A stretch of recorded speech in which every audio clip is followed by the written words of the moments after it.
Hey there, restaurant pros. It's Dave Scott Peters, and welcome to episode 73 of the Restaurant Prosperity Formula. I've been coaching restaurant owners since 2003, and the Restaurant Prosperity Formula is based on what the most successful restaurant owners I've worked with do on a daily basis to achieve their success. The basic premise of the formula centers around achieving prosperity, freedom of your restaurant, and the financial freedom you deserve. To achieve prosperity, you have to follow a very specific formula of leadership, systems, training, accountability, and taking action. Now, I want to tell you about our guest today, Eric Shellenberger, author and owner of Bar Marketing Basics, a marketing firm that focuses on bringing new customers into your restaurant or bar. Eric understands the hospitality industry. He's come up from the restaurant trenches since a childhood until ultimately he was the marketing director of the hottest nightclub groups in Old Town Scottsdale and Scottsdale, Arizona. Today, Eric's company does not use the same old worn-out social media methods, which have been losing effectiveness over the past decade. He's on a quest to help restaurant and bar owners to stop buying into the myths that other restaurant marketing companies are selling and start bringing real traffic through your doors. Listen in our conversation as Eric shares with you the importance of having a strong Google presence to the ins and outs of responding to online reviews. I want to welcome Eric Shellenberger to the show today, but first, a word from our sponsor. We all know managing costs is one of the most important parts of running a profitable restaurant, especially now. But between fluctuating vendor prices, waste, labor, and the never-ending list of tasks that demand your attention on a daily basis, it can be challenging for even the most experienced of us to manage costs well. That's where Margin Edge comes in. Margin Edge is a complete restaurant management software that automatically uses data from your POS and invoices to show you food and labor costs in real time. Don't wait until it's too late. Margin Edge gives you tools to make decisions in the moment, like a daily P&L, price alerts on key ingredients, and real-time plate costs, all without ever having to touch a spreadsheet. Take control of your costs, work more efficiently, and be more profitable. Go to www.marginedge.com/DSP to learn more and schedule your demo today.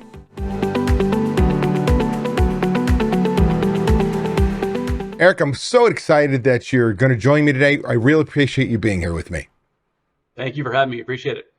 So people know a little bit of backstory. One of my longtime members from my old company to now working with me as a Mastery Plus member, Raul Gonzalez and I have known each other for a long time. I think close to a decade now.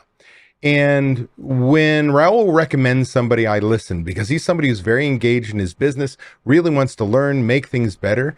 And you came up to a point where what incredible job you were doing for him when it came to making sure his information was right on the internet, to responding all the reviews, to make sure he could drive business into his restaurant the right way. And just a lot of things that brought him more sales, brought him more comfort, a lot of more time. And so he talked me into you coming in, speaking to my Mastery Plus group, where I've got, 20 something restaurant owners sitting around a table on every 3 times a year. And you came spoken. And from that, you got a handful of my members to work with you. And I've heard nothing but great things. So do me a favor, tell everybody a little bit about your background, it's a pretty interesting story because you're somebody who came from the grassroots and found your way to as an entrepreneur. Talk about that journey. Yeah. So I grew up in Park City, Utah. And I was a snowboard bum. So then if you want to spend your day snowboarding, you have to work nights. So I grew up in the restaurant industry basically my whole life and went from literally a dishwasher through all of the prep, cook, all then into bartending and management and all that stuff that ended up being a marketing director for a lot of the nightclubs in Old Town Scottsdale, which, as you know, is an extremely competitive environment. And it's one about 100 yards of road that has 13 clubs back to back. And I worked for one of the companies there. And when I left there, I worked for one of the competitors. So I worked for 2 out of the 3 companies who own all of the clubs on that one street. So I quickly, that there's a formula that everybody uses and that we'll get into that I quickly figured out it wasn't quite working. Wasn't measurable. And so I kind of evolved from there. I started my own company about 5 or 6 years ago. It's focused on the things that do work, the things that are measurable, And I've been doing that ever since, and it's been the best decision I think I've ever made. Well, I know you're making an impact on my members, and that's why I invited you to come here and talk with the masses here on my podcast. Do we feel? Let's start off. We've had conversations past, and we've had drinks together. We've seen each other. Heck, we both speaking at the Bar and Restaurant Expo just a couple months ago. And with that said, in all our conversations, you've talked a little bit about the myths, the restaurant marketing myths. What are those? Share with our listeners what that really means, because I think a lot of restaurant owners and their general managers make a lot of mistakes when it comes to marketing, or they don't know where to go. Can you talk a little bit about, shed some light on what those myths are? I think most restaurants' approaches to marketing are based on myths. They're based on they don't know what to do, and instead of all they do is look and see what everybody else is doing, and everybody else is doing, they're posting on social media, and all the things that they can visually see, they just copy that, and they figure, well, let me look at my competitor down the road who I'm looking up to. I want to be them. What are they doing? And that seems to be a very common thread. But it's a very flawed thread, because your competitor down the road is looking at their next competitor up the ladder and looking to see what they did. And so most of their approach is social media based. It's something visual, but almost, I would say 90 something percent of the time, it's ineffective. But social media is not measurable. So there's a couple things you can measure. There's exceptions, but most of the things I see restaurants posting are just, here's a picture of our burger, here's a picture of our atmosphere, here's another dish, here's a cocktail. And it's so kind of vanilla that it's gotten to be where not only people aren't paying attention to it, and it doesn't really resonate with your average customer, but Instagram and Facebook, really the only two social media platforms that are relevant for our needs. TikTok a little bit if you have a really young crowd, but for bars, the average 21 and up person, okay, early 20s are going to probably pay attention to TikTok, but for our conversation, let's keep it Instagram and Facebook. So what, real quick here, there's the principle of modeling somebody who's been successful. And if somebody's done something well, like you said, look at your competitor. Hey, they've got great sales. They've got lines of people want to come in there. I want to do what they do. But that doesn't mean what they're doing is successful. Maybe something else that is effective. And so while the principle is right to copy them, it's not always the right thing, because you don't know if they even know their analytics, or they've got so much money, they're wasting it and throwing mud against the wall like everybody else. Am I reading that correctly? 100%. And not only that, I know that because I used to be, when I was in the clubs, I was the guy that everybody else tried to be. But we were throwing a ton of marketing dollars away. And what we did, we just put so much content out there. We had whole teams of people in charge of putting videos together, in charge of putting these promo flyers for DJs coming up, and it looked cool, but it didn't really drive traffic. And when I was finally able to measure it enough, I got kind of creative, and I started polling the public. I started asking people how they found us, and I started actually asking, which no one else does. It's a one-sided conversation. Once I got the data back, it was like, yeah, we're absolutely throwing money away, and this whole thing is a waste. But yeah, so the approach that the marketing attempts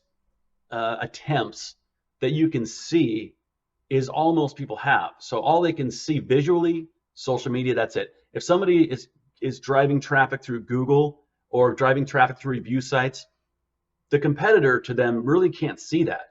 That's something that's done behind the scenes, and all of a sudden they're at the top of a Google search for restaurants near me or whatever the word is.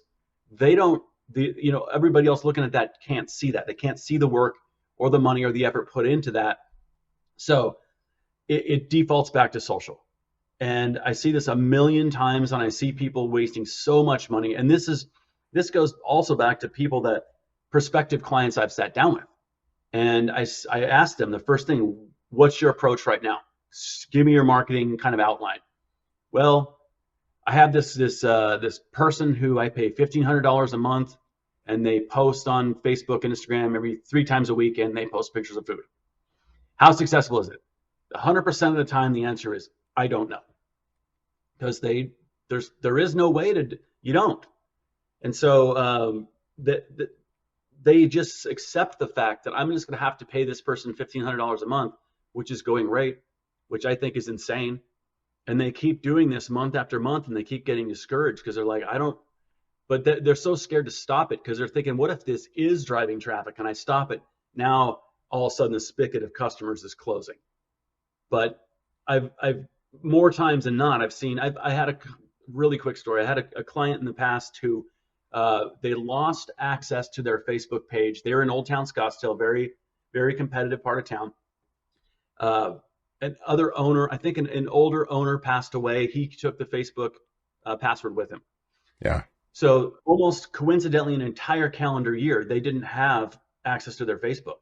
And so I took that data, and then for the next calendar year, they had people doing their social media forum posting and paying people and doing all this stuff.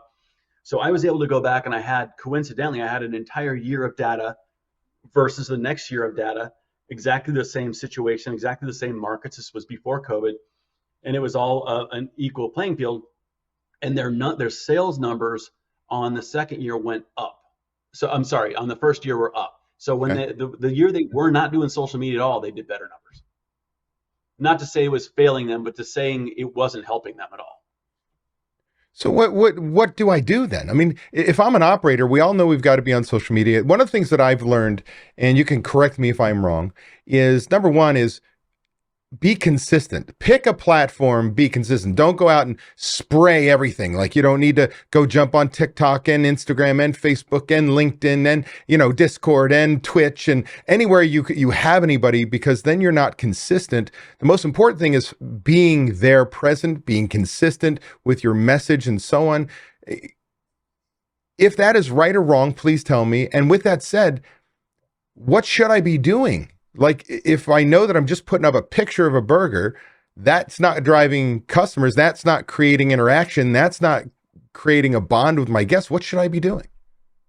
Yep. So social media should be a very, very small, by all means do it. I'm not saying to not post and just not have a presence. Yes, have a presence. But I recommend doing it either yourself or having a server do it for free. Don't spend money on it unless you're going to go I'll get into that in a second. So that should be a very, very small piece of the pie. The thing you should be asking yourself is, your social media is there to cultivate someone who's heard of you before into more visits, right? You can't follow someone on Facebook if you've never heard of them before. So the big stumbling block that not a lot of people think of is that guy's already for sure heard of us. He follows us on Facebook. He's probably been in the door, or he's about to make a visit. You got to cultivate that guy. What about the other 99% of the public out there who's never heard of you, especially in a tourist environment? If you're somewhere where you're almost all tourists and you don't really have regulars, say you're on Bourbon Street, you're in the middle of Hollywood Boulevard. You're somewhere that's almost always tourists. You don't really have repeat customers. Yet these same people will rely on their Facebook page to put out to an audience who has no idea they exist. It's ridiculous, but they don't think to put two and two together. So my approach has been, how do I find a new customer? How do I reach out to that new customer, put my business as an option in front of that guy?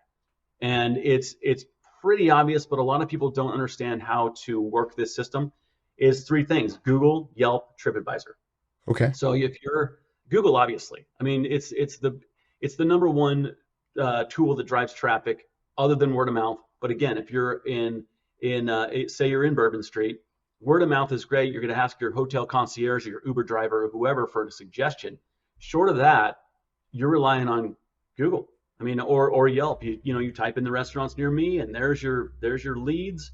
And do you want your restaurant to be on page 20, or do you want to be toward the top of page 1 in those results? And that's the I think it's the obvious answer, but it's the thing that every restaurant owner looks at and thinks, I don't even know where to start to get there. I don't know how to affect my ranking. I don't know anything about that. It's super nerdy, so I'm just going to ignore it. And that's what most people end up doing. But here's another thing I hear a lot is they'll say, and you know this, I really urge all restaurant owners, ask everyone that walks in the door, hey, have you been here before? If they say yes, great, thank you for the return visit. No, great, how'd you hear about us?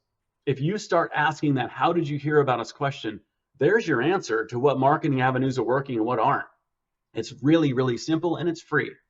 So if you have your hostesses asking that, they don't have to write it down. Get a mental tally of what these people are saying. Next pre-shift, ask them, okay, hey, what are our answers? What have people been saying? And if a lot of it, if I've seen this to where their answer a lot is Instagram. They'll say, oh, I saw you on Instagram. Okay, great. So they mark that down as Instagram. Oh, well, we're getting a ton of leads from social media. But if you ask them further, what they'll say, and this happens the majority of the time, they'll say, well, I Googled restaurants near me. When I found you in the top of the Google results, then I researched you on Instagram. So without the catalyst of Google being there, the rest of that and the visit never would have happened. But that's a lot of people are so they want social media to succeed so bad that they're like, okay, cool, chalk it up as an Instagram win. But it wouldn't have been possible without the Google catalyst in there. So let me jump on that real quick. And it's kind of a two-parter. One question doesn't actually associate directly with it. It's something you said earlier. And then really does, the second question hones in on that. And those questions are, what I often see is you say, okay, let's not necessarily pay somebody $1,500 every single month just to post a picture when you can do it yourself and so on. And we may have a server, a bartender, a manager, or somebody type who's got a pretty good touch and can get some of that stuff done for us. But what happens is I often find, like you talked about the owner who died, is losing control of their complete page. Oh, Jesse is now pissed off, left, and she's the one who's got the login to the damn thing and won't give it to us, and so on and so forth. And the second piece is, just because I have a Jesse doing that, even if Jesse stays with me, is often how important that result of, if I'm looking for a restaurant today, how important it is that that information is accurate. And, you know, I've talked to restaurant owners who go, they're at a loss because Google says they're at a completely different address, and TripAdvisor shows where they are, but the suite number's wrong. And somewhere else, like, all of a sudden they got people looking for them. They can't find them. So when it comes to that info, one, securing your information on being able to run your page, and two, making sure people can find you. Can you touch on those two? Yeah. Yeah. The first part is so important that if you give one of your employees the power to control your online presence, you're putting yourself at a major disadvantage. I see that so many times to where I'll approach a restaurant and I'll ask them about this, and they'll say exactly what you just said. That person left on bad terms. We can't pry the information back from them. They're holding us hostage. So obviously setting it up correctly is going to get rid of that stuff. And if it's set up wrong right now, I urge you to redo it. Give them, if they have to do an email login to something, make it a company email. Make it an email that you have admin rights over. So if they go away, great, no big deal. Take the admin rights away from them, you control it. And if they're an admin on your Facebook, on your Instagram, cool. Make yourself either, one of them calls it a super admin, I think. Make yourself the main guy with the main power. The owner should be the guy with the power, not a GM, not an employee, not a server. All those guys should have a role. If they want an editor role, great. If they want a moderator role or what do they call it, a manager role, then cool. As long as they don't have the power to completely hold you hostage, which... If I did it wrong, can I switch the ownership of that page, or do I have to start all over while I still have somebody on good terms with me? Yeah, you can switch it over. So by all means, and it shouldn't come off as being confrontational with that employee. Just, hey, I was told I need to do it this way, so I need to knock you down to an admin. A moderator or whatever the role is. Right. I need to put myself up there as an admin, which is really easy to do. But yeah, that goes with everything. That goes with your email, your website especially, because the website is. I was a website developer for almost 20 years, and I can tell you right now, 99% of the website developers out there are the most unreliable group of people in the universe. Once your website's done, once they get paid, you'll never hear from them again. And if you need to get in there to do something or to make edits or whatever, or if there's an error, forget it. You're never going to hear from that guy. Even if you try to pay them, they're gone. They're just, their brain works a different way, and they do not respond to anything. So yeah, all that stuff. There's one of my books we'll get into has a checklist of that kind of thing, that when you start a business, or if you want to audit your own business and go back and use these steps, I spell the whole thing out. All right, so So let's jump start now or back forward as if I know what I'm talking about. That information part, wanting to find me and making sure that by goodness I've got the right address somewhere, because all too often you could change what sparked that in my brain again is you could have access to your website, you could be using a bento box or something and literally change it right away, but that doesn't mean everywhere else is going to have that information. There's change of hours, your change of address, your change of phone number, anything that's important. What do I do? And because it can kill my results, can it? it 100% can. So here's yeah, what's there's two very important things about having that correct. Is yes, obviously, if you're showing the wrong address on what I see a lot is Uber software, and Uber drivers use whatever software they want to use. But if they're using Uber software, which I think is powered by Waze, I want to say, Okay. and if you're wrong there, the Uber driver is going to constantly drop them off at the wrong location. Then if they're in a parking lot, and God forbid you have 5 or 6 competitors surrounding them in that parking lot, and they don't know where you are, you're probably going to lose them. So obviously that's the big thing. The second thing is when your information is inconsistent, that's when Google takes notice, and your ranking in Google will plummet because of that. One of the biggest things Google wants to see is consistency and thoroughness in your information. So if your address is wrong, obviously a red flag up. That's the worst one. What's also going to kill your ranking in Google is things like having your name inconsistent. I had an old client who was a barbecue place. They had the word barbecue spelled 3 different ways on their Facebook page, on their website, in their signage inside the restaurant. It was all over the place. And the barbecue CUE versus QUE versus BBQ. There's a ton of different ways to spell it. And ironically, Google there's so much more search traffic in the word BBQ than any other way to spell it. So there's ways to do it right and ways to do it wrong. The average person that wants to Google a barbecue restaurant is going to type in BBQ restaurant. So if you spell it that way, you have a huge amount of people and a really wide net to cast to grab those people. If you're spelling it BARBCUE, then your audience of people is way, way smaller. And your average operator doesn't really think along those terms because they're not brought up like that. I mean, it's just something they don't think of.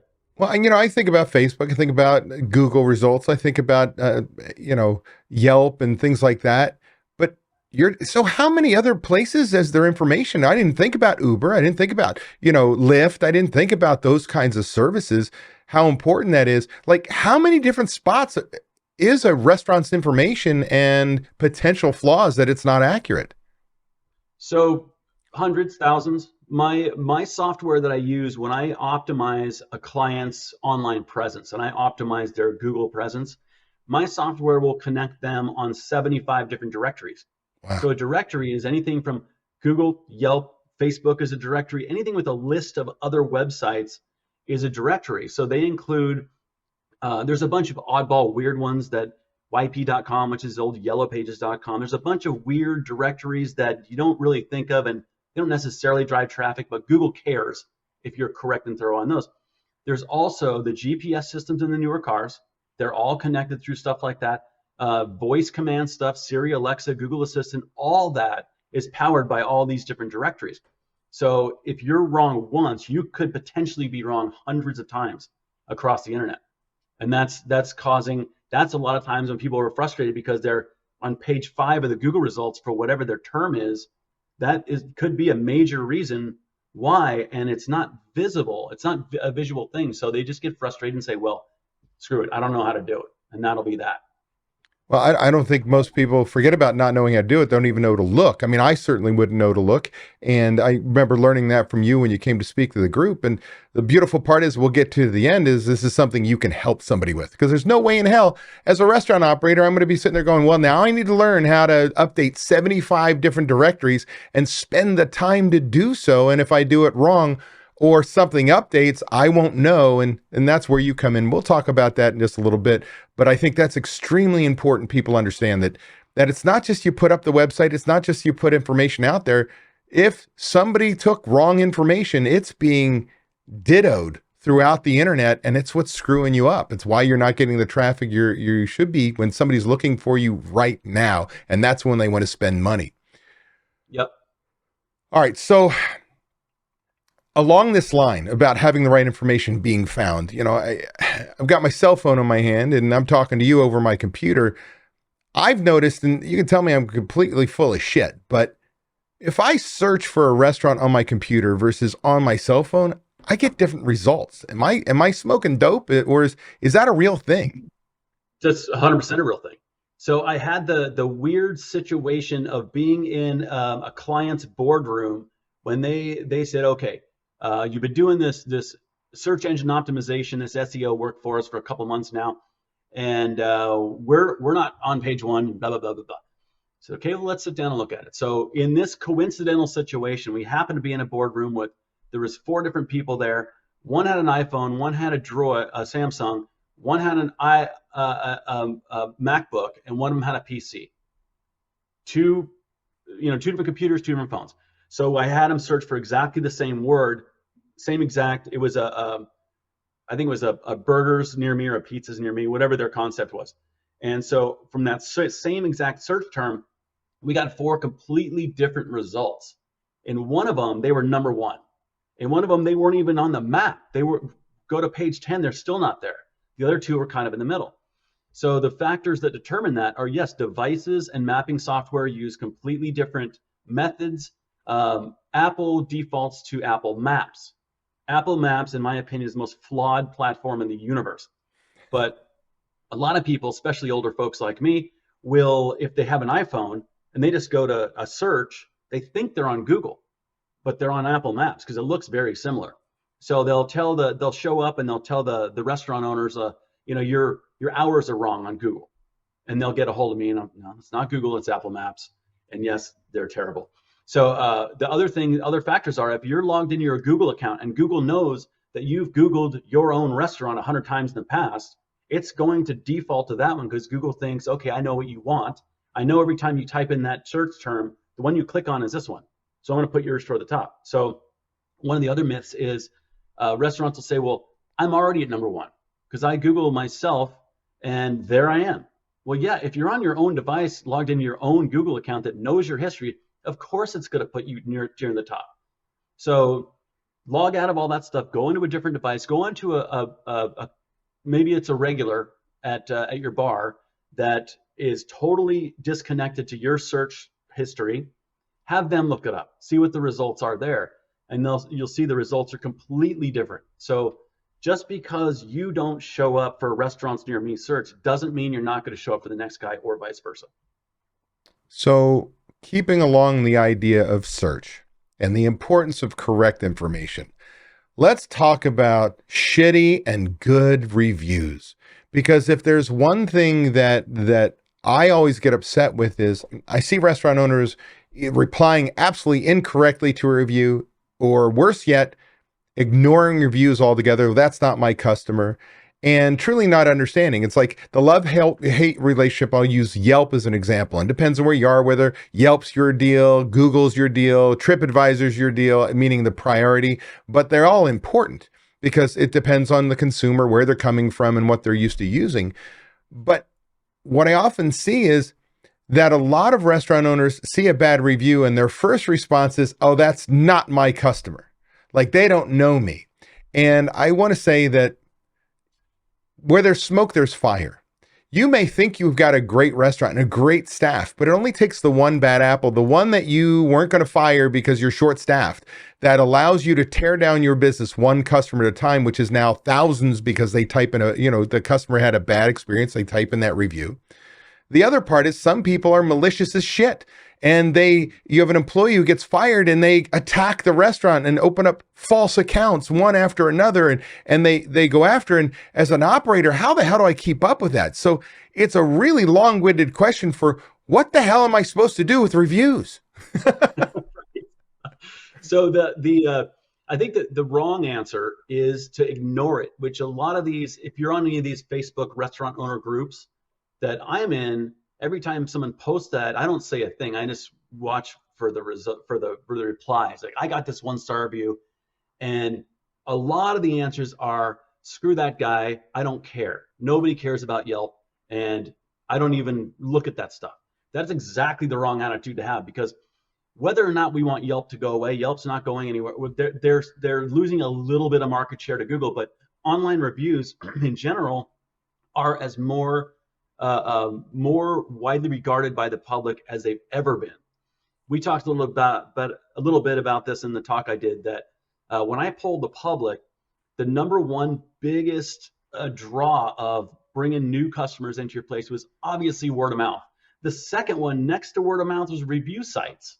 So these are not going anywhere, and people really are paying attention to them. And they're extremely important because, like, I'll talk about my love-hate relationship with Yelp. Yelp, I hate because I see all the bad things that happen to restaurant owners, although I have some that are stellar operators and have 4.5, 5-star reviews and are crushing it on there.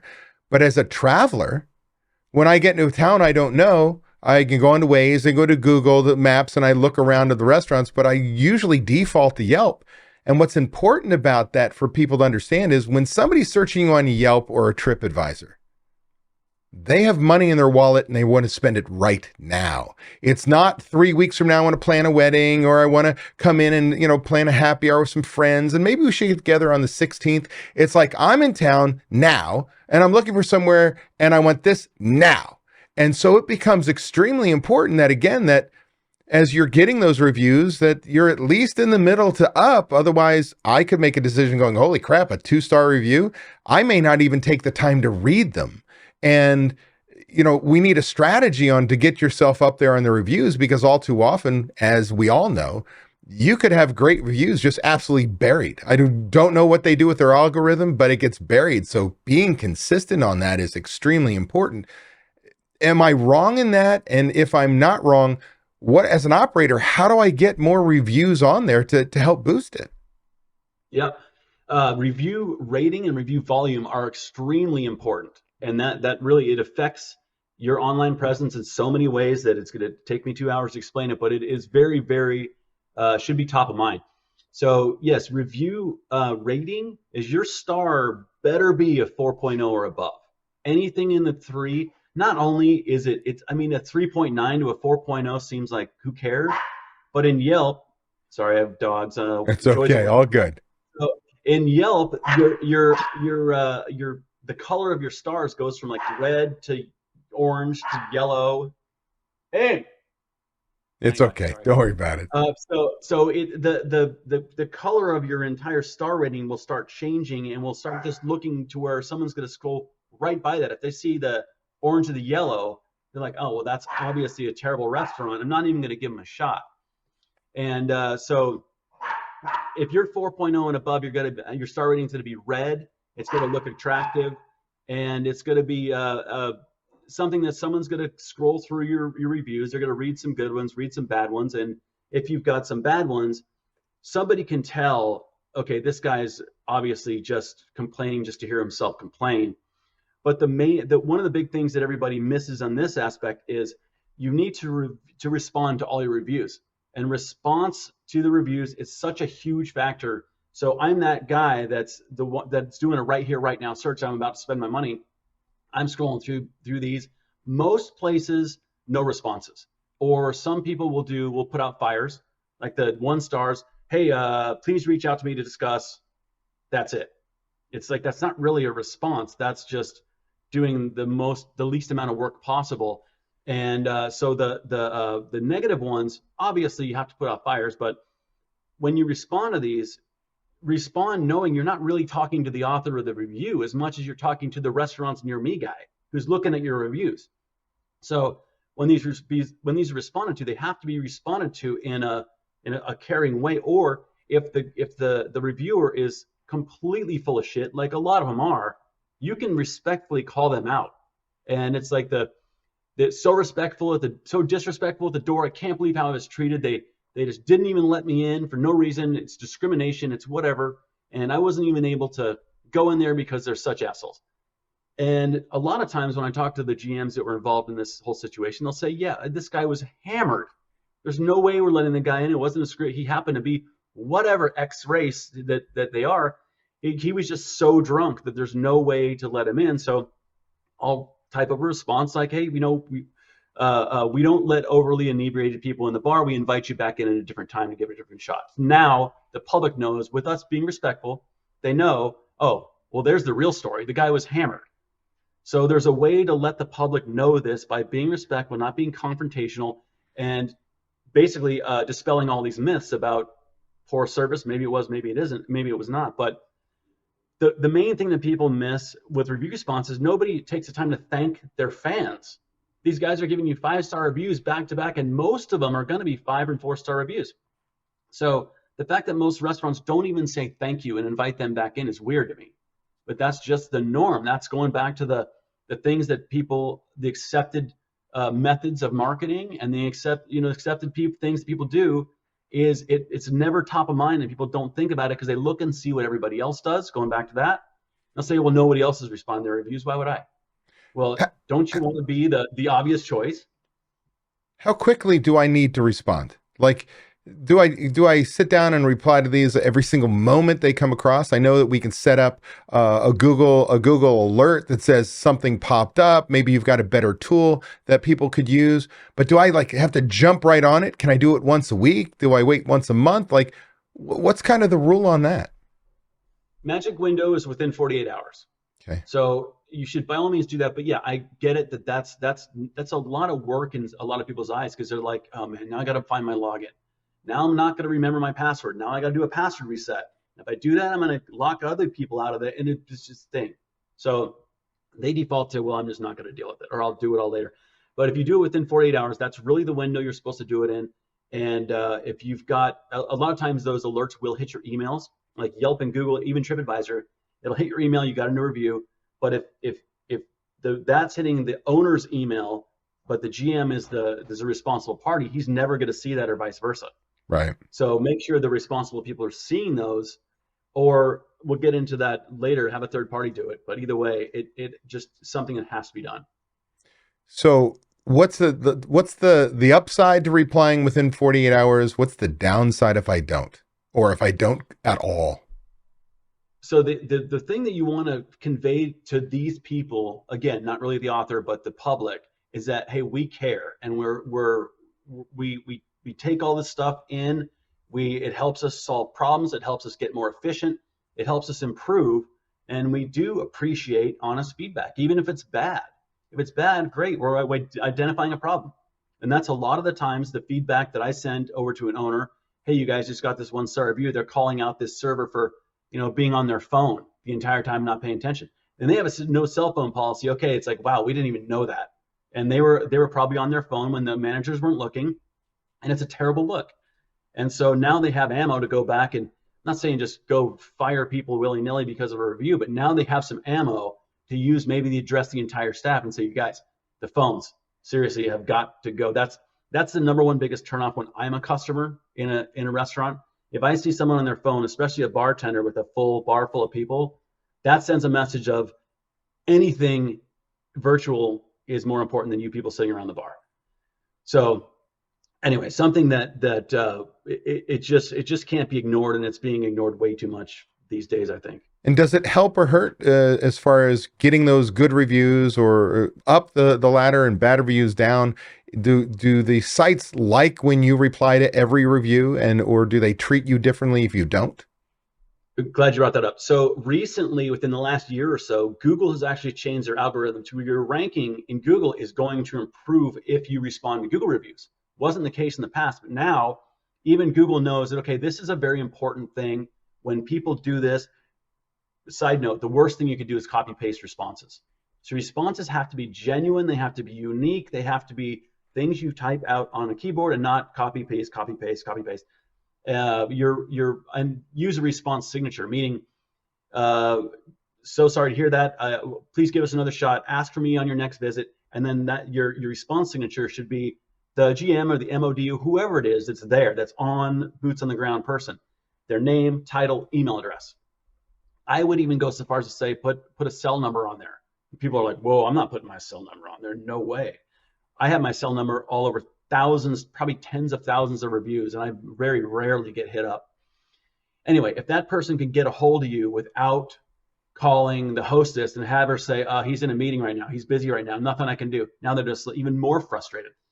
Email address is cool. If you supply the email address, they reach out, take care of it for them, and solve the problem. It goes a long way. Going back to the first part of this question, yeah. So Google is very much going to take notice if you respond. Anything to improve ranking, I say by all means, if it's worth taking another 2 minutes out of your day to get up in that restaurants near me results, of course, that's a no-brainer. One of the other main important things is, on that note, review volume. So yes, reviews star rating is great. 4.0 and above, you better be there. The review volume, they take that a lot into account too. So even your Google, even your Yelp and TripAdvisor review volume has to do with your Google ranking. So if you're say let's go back to barbecue. You're a small mom and pop barbecue place. If you've been open for 3 years and you've got 20 reviews, Google knows you're not busy. They know, law of averages, you're going to get more reviews if more people are in the door. So you're very dead. You're for some reason people aren't choosing you. So Google's going to say, if people are already choosing you, why would we put you toward the top of the results? Why would we turn more people on you if something you're doing is not right? As opposed to the other way around, you've been open for 2 years, you've got 2,000 reviews. Like, man, this place is happening. There's a lot of people that are going there. Google's going to put you toward the top. Okay, so now I'm going to switch gears completely, because if I'm a restaurant owner or a manager listening to us right now, we're going, oh shit, when do I have time to do all this? This is real work. It's also knowledge I don't have, and I could spend the time to do so, but I got to take care of I got to write schedules, place an order. If I'm an owner, I want to work on budgets, marketing, lead the team, develop my team, lead, work strategically on my business. This sounds like a whole shit ton of tasks I've got to now put on my shoulders. And I, quite honestly, as an entrepreneur, can't be that focused to do the same damn thing every single day just to stay on top of that. This is where you come in. So tell everybody a little bit about what you do in your company. So going from when I was back in the day, like I said, I did all the social media stuff. I did all of the approaches to marketing. I know how to do them all. I didn't really like where they were going. So then I focused on just a new customer. It's operations' job to get the guy back in. Once they've been in the door, operations need to show them a positive experience to make them come back in the door. If they had a shitty experience, no matter how much marketing I do, if they don't like us already, I'm not getting them back in. So when you focus on new customers that haven't heard of you before, then it comes down to what I do. Reputation management, which is basically review response and handling reviews, flagging the ones we can flag, doing anything we can to cultivate that customer to asking them for a repeat visit, thanking them, or of course putting out the fires, getting the pissed off people back in. And the other aspect is search engine optimization. So getting you at the top of the search results, handling those 75 different directories, making sure your information is all correct, making sure it matches, making sure it's thorough, making sure that we're doing everything we can in order to improve your ranking. And it's all measured by reports that I send out. Then the reports are the true measurement of, like, not I Googled barbecue restaurants near me and I'm page 2. What the hell? That, again, doesn't matter. What really matters is when I can show a report based on the customer's own Google My Business numbers, their own analytics numbers. You were here, now you're here, now you're here, now you're here. And that's exactly an accurate measurement of people seeing them in an online search. So those are the two things I do. That translates into increased sales, yes? 100%. I mean, it would not only are we measuring the Google impressions, meaning how many people saw you in a Google search before versus after, but how many people hit the get directions button to stop in and spend money? That's the most important metric in marketing.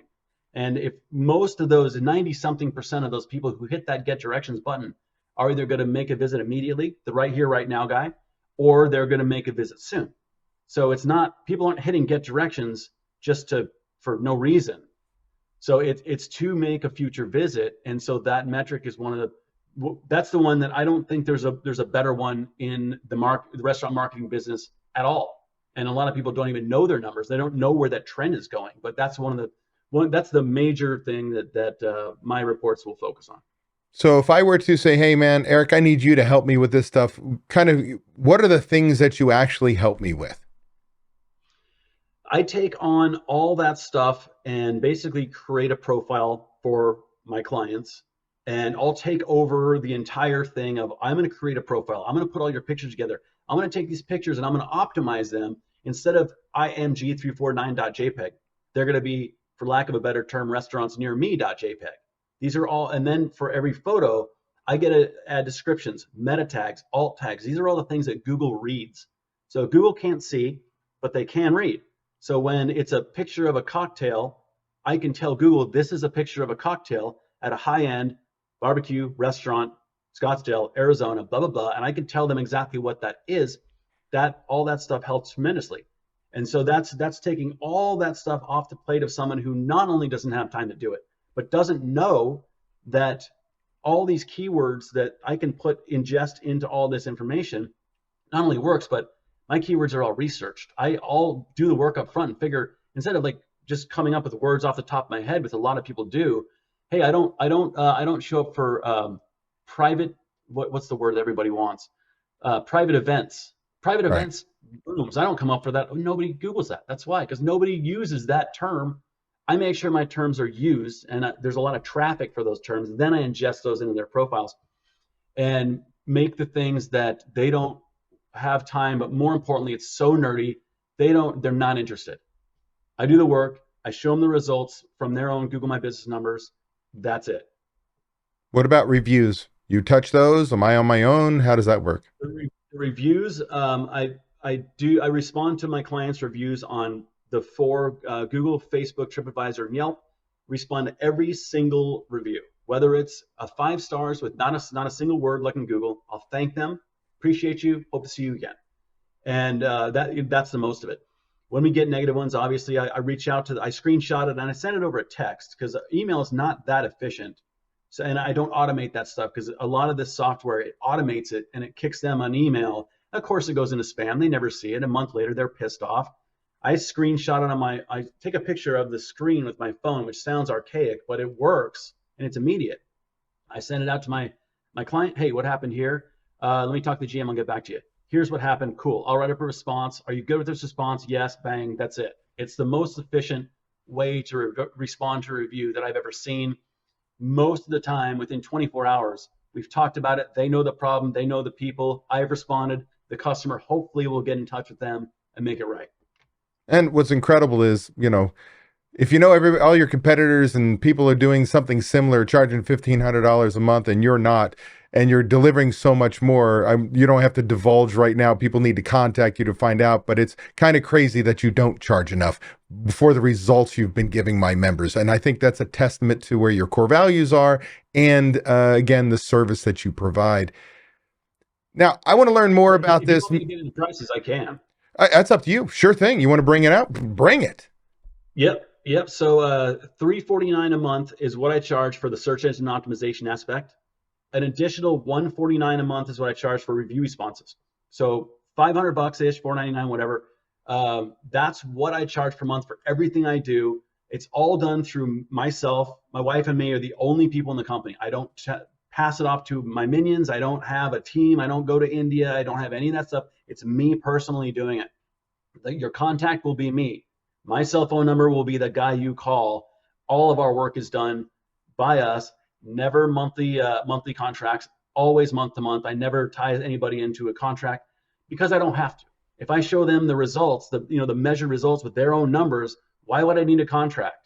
So that's the way I operate. I do give you guys I believe, don't quote me on this, I think I give your clients $50 a month off of that number. So I'll look it up, but I'm pretty sure that's what it is. Well, then, if people calling, you better say you found them through me. With that said, that's incredible. I mean, it's a third of what your competitors are charging, and it's about 100 times over the level of service. Because again, you're saying here's what the posters look like. Here's what we're going to put out there. We're going to make sure your data is up to date all the time, and within 48 hours, we're personally responding. And oh, by the way, we're going to show you and give you control of your account and go, do you agree with this response or do you not? not, because all too often these services just put shit out there, and then they read it. The owner reads it a week, 2 weeks later, and go, "Holy shit, I would have never said that." And it creates a whole different set of, bruising of your core values. And that's not how I want to run my company. And so on. It gives you the control while somebody else is doing the work, which is more than cost effective. Now, there's still more info, because I want people to know you've got some books that are available, that if they wanted to learn about this, because whether they hire you or not, sometimes you want to learn and understand the process. Talk a little bit about your books and where they can find them. My books are called Restaurant and Bar Marketing Series. I know it's a very here's one of them. It's let me see. Anyway, Gotcha.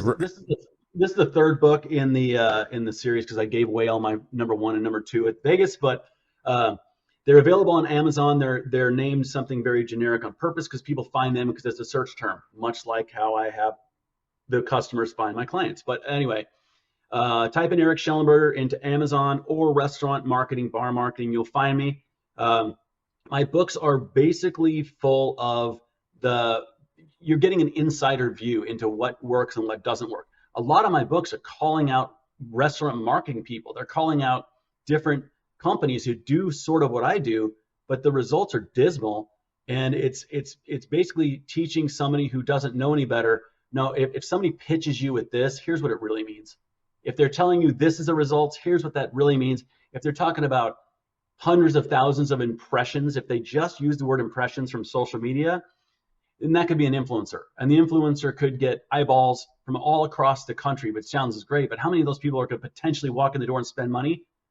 0.1%, if that. So it's basically educating people on the stuff that I already know on both sides of it, what works and what doesn't. Marketing tools. The book number 2 and 3 focus mainly on places that I've gone, and I love their approach. Here's something I went and I saw a restaurant do this. Here's how they did it. Here's what they did, and stories of successes, stories of failures. Do me a favor. If somebody wants to contact you, learn more, even just, hey, sign me up for your service, how would they do that? barmarketingbasics.com is my website. Here's what I want to mention. There's a tab called Scan Your Business on the website. It's right toward the top. Go into that tab and do a scan of your own business. That'll give you an audit of kind of how your business looks online, how Google sees you, and it takes some explanation. So if you scan your business, by all means, let's have a conversation after that, and I'll explain what it means, because a lot of it, it's a big, all those directories, the 75 directories I was talking about, right. They'll say, yes, you're here, there, you're not on this one, you have errors on this one, and these 3 you're on, you're not on, and it looks like, oh, well, this doesn't really tell me much. When it's explained, it means a lot. So let's have a conversation. If we don't end up doing business, cool. I'll give you the tools you need to do it yourself. If you want to do business, awesome. But those scans are always free, and I'll be happy to take as much time as it takes to kind of diagnose what that scan means. And I saw it live, with 20 restaurant operators sitting around a table who threw it up on a screen, took one of our members and said, hey, let's look at it. And it is amazing. Like, you go do that free scan. Again, give people your website again and the tab, because this scan, you're an idiot if you don't take them up on this offer, even if you don't sign up, that you can see that, oh my gosh, there's a shit ton broken out there. Again, your website and the tab. Yep, barmarketingbasics.com, and the tab is Scan Your Business. So Fantastic. That is, I agree. It's something that it's very eye-opening for people who have no idea that stuff even existed.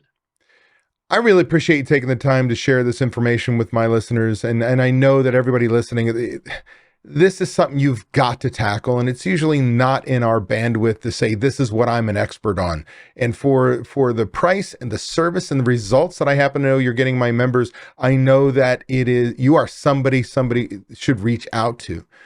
With that said, is there any parting thought, quote, book, any kind of recommendation that we didn't talk about you'd like to share with people before we close? Oh, good question. I think that I guess the parting thing would be, think of your own business how you think as a consumer. So if you think about your habits as a consumer, when you're in new territory, when you're on vacation, what do? What sort of habits do you have? What platforms do you look at on your phone? What do you do? That's probably what everybody else does. And a lot of the times when owners are pitched some service, they'll say, well, I just go to Google or I just go to Yelp. But that's just me. They're trying to steer me in this other direction. Well, you're right. Whatever you do is probably what everybody else does. So trust your instincts and trust your thoughts as a consumer is probably correct. Awesome. Eric, I appreciate you very much, and I hope everybody gives you a call and you're getting flooded with those free evals of looking at their restaurant and people going, hey, what does this mean? Thank you again, my friend. Appreciate it. Thank you so much. Hey, that was an awesome episode. I want to thank you for taking the time to take action on building a better, more prosperous restaurant. Before you go, I want to give you these 3 thoughts. 1, by combining leadership and taking action with systems and training being checked by accountability, you are on your way to creating prosperity for you and your restaurant. 2, I have something I need from you. Please leave a review on Apple Podcasts, Spotify, or wherever you happen to listen to podcasts. By leaving us a review, other restaurant pros seeking out this information are able to find it. I read the reviews, and hearing how this information has benefited you does wonders for me. And 3, if you find any of the discussions helpful, share them. The more restaurant pros who have access to them, the better we become as an industry. For more restaurant resources or to get in contact with me, connect with me at davidscottpeters.com. Be passionate about what you're doing, be persistent, but more importantly, become better and help everyone around you become better, and your restaurant is going to kick some ass. If you're tired of not being able to leave your restaurant because no one else knows how to run it, I want to make sure you know it doesn't have to be that way. You can leave your restaurant. It is possible to build a team of people who know how you want the restaurant to run. With these trained and responsible people in place, you can give yourself time away. What would you do if you had time away from your restaurant? Would you sleep better? Would your relationships improve? Would you feel more relaxed? These are all things you deserve to experience as a business owner. It's why we own our own businesses. If you would like to learn how to own a restaurant that doesn't depend on you to be successful, click the link in the description to watch a free training course that teaches you exactly what you have to do. Also, be sure to subscribe to get my weekly tips and watch these 2 videos to get more information and guidance for running a successful restaurant.